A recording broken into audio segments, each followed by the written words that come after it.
Olá, galera do terceiro ano do ensino médio. Eu sou o professor Quileônio. Bem-vindos à nossa aula de Educação Física.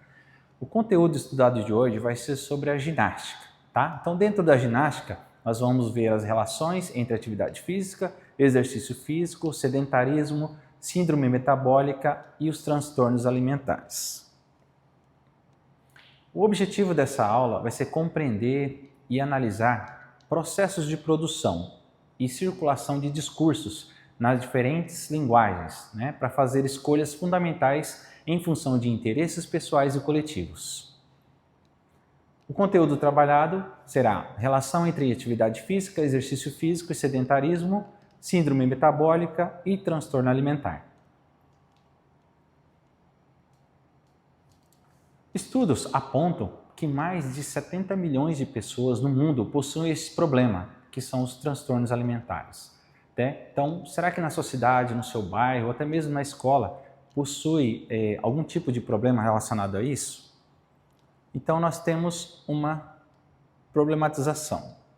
Então, você vai analisar na sua cidade, ou no seu bairro, na escola, até mesmo na sua casa, se existe algum tipo de transtorno alimentar. Como que eu posso identificar esse transtorno alimentar? É o que a gente vai descobrir na aula de hoje. O primeiro transtorno que nós vamos estudar vai ser a anorexia. O que é a anorexia? A anorexia é um transtorno onde a pessoa não se alimenta, ela se priva totalmente da alimentação e às vezes ela passa até vários longos períodos de tempo sem se alimentar. E a gente sabe que isso pode causar inúmeros problemas para a saúde. Como problema dos transtornos alimentares, nós temos como decorrência o sistema digestório ser interferido de forma negativa. Então, nós temos o estômago, onde nós temos o ácido, onde esse alimento deveria estar.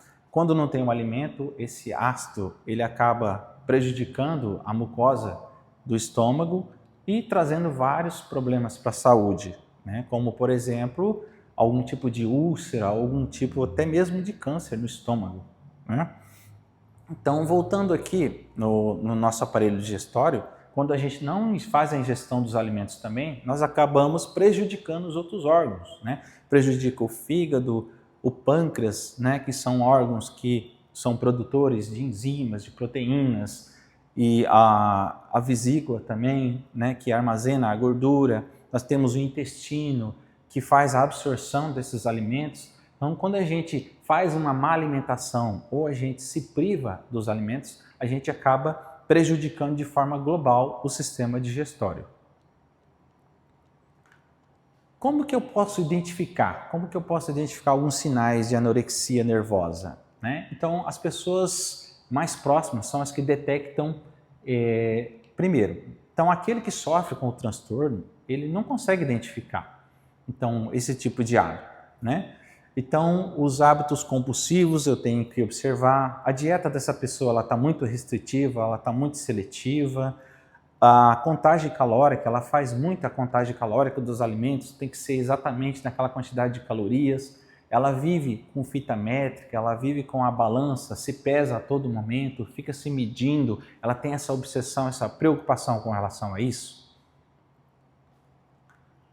Além da anorexia, nós temos a bulimia. Então, a bulimia, ao contrário da anorexia, a pessoa ela não se priva da alimentação. Ela come compulsivamente, desesperadamente, e ela acaba depois jogando esse alimento para fora. Então, ela acaba provocando vômito, ou ela provoca uma diarreia, e de alguma forma ela tenta se livrar dessa culpa de ter consumido aquele alimento. E para isso, ela acaba utilizando recursos, que não são tão legais assim para a saúde. Então, quando a pessoa provoca o vômito, ela acaba fazendo com que o ácido que está dentro do estômago ele volte, prejudica o esôfago, a saúde do esôfago e também a saúde bucal, causando algumas avarias na dentição, na arcada dentária. Como que eu posso também identificar alguns sinais de bulimia? Então, eu posso ter um sinal, um sintoma, quando a pessoa ela come muito rápido ou ela vai ao banheiro com bastante frequência, ela provoca o vômito, ela faz o uso de medicamentos sem a prescrição do médico, né? Então ela acaba utilizando diuréticos, laxantes, vários outros medicamentos sem passar por um nutricionista, sem passar por um médico, né? Uma pessoa que possa dar as orientações corretas. Muitas vezes ela vai até buscar nas redes sociais, né? Esse tipo de informação. Esses transtornos alimentares, como a anorexia, a bulimia, eles vão causar as síndromes metabólicas, né? Então, vai estar causando as doenças coronarianas, pode estar trazendo AVC, pode estar trazendo também diabetes, né? Nós temos dois tipos de diabetes: diabetes mellitus tipo 1, que é aquela diabetes onde a pessoa faz o uso da insulina, né, de forma subcutânea. Nós temos diabetes tipo 2, onde a pessoa ela faz o uso de comprimidos, né, para tentar colocar essa glicose para dentro da célula. Então, esses transtornos acabam prejudicando outras coisas e trazendo essa síndrome metabólica que acomete mais de 2 milhões de pessoas no mundo. Um outro transtorno é a vigorexia, né? Outro transtorno. Então, a pessoa ela tem uma obsessão muito grande pelo ganho de massa muscular. Então, ela olha no espelho, ela se vê magra, ela se vê raquítica, e ela treina, ela se alimenta e ela usa recursos ergogênicos, mas de forma indiscriminada, né? Tentando ter algum ganho, algum tipo de massa muscular. E isso pode se transformar, né, em uma coisa maléfica para ela. Por exemplo, o treinamento, ela acaba treinando excessivamente, mais do que ela precisa, e isso pode até causar traumas, né? O excesso, o overtraining, né? O excesso de treinamento pode fazer mal para a saúde. Tem que ter a prescrição de um profissional da educação física, onde ele vai fazer uma periodização, vai fazer uma análise do seu treino, colocar uma carga adequada, o tempo de recuperação, os dias corretos, o tipo de exercício que é adequado para você e várias outras correções que ele pode estar fazendo. Os sinais da vigorexia, né? Então, como é que eu posso identificar os sinais da vigorexia? Então, a pessoa ela tem uma grande preocupação com esse ganho de massa muscular.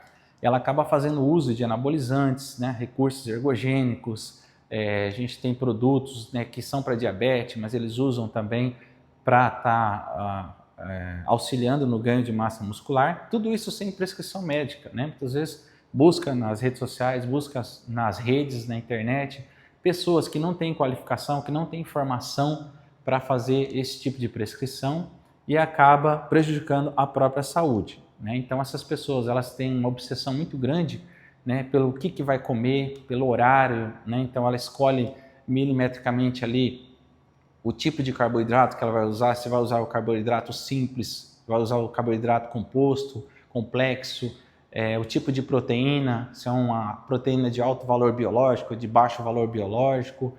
Então ela está sempre preocupada com as quantidades, com o peso, o horário. Então isso vira uma obsessão na vida da pessoa.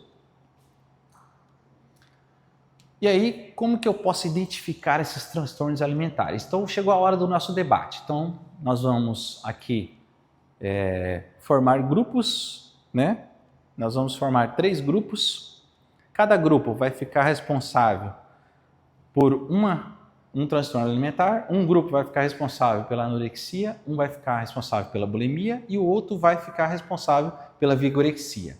Então vocês vão debater entre vocês, vão pesquisar, analisar, né?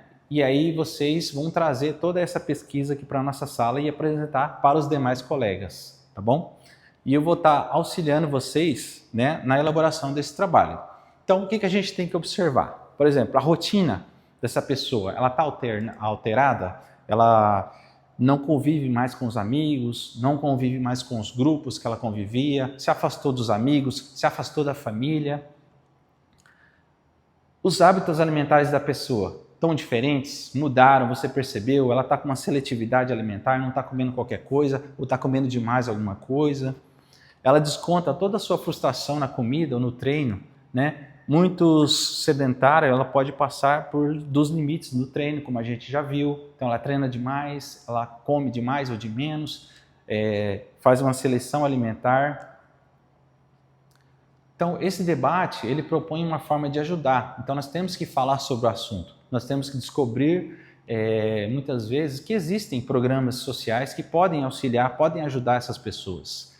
identificar fontes confiáveis, não acreditar sempre em tudo que você vê nos blogs, na internet, nas redes sociais, né? Tem muita gente que não está qualificada, não está credenciada para estar falando sobre o assunto, né? Então, nós temos que contribuir de maneira efetiva no combate ao sedentarismo e também nos transtornos alimentares e nas síndromes metabólicas. Nessa aula, nós estudamos, nós aprendemos, nós analisamos, né, o processo de produção e de circulação de discursos nas diferentes linguagens para fazer escolhas fundamentais em função de interesses pessoais e também coletivos. Então, nós vimos a relação da atividade física, o que é a atividade física, o que é o exercício físico, o que é uma síndrome metabólica e o que são os transtornos alimentares. E na próxima aula a gente vai retomar esse conteúdo, vocês vão trazer a pesquisa e vão apresentar para a turma e nós vamos analisar tudo aquilo que foi dito até aqui, tá bom? Meu muito obrigado e até a próxima aula.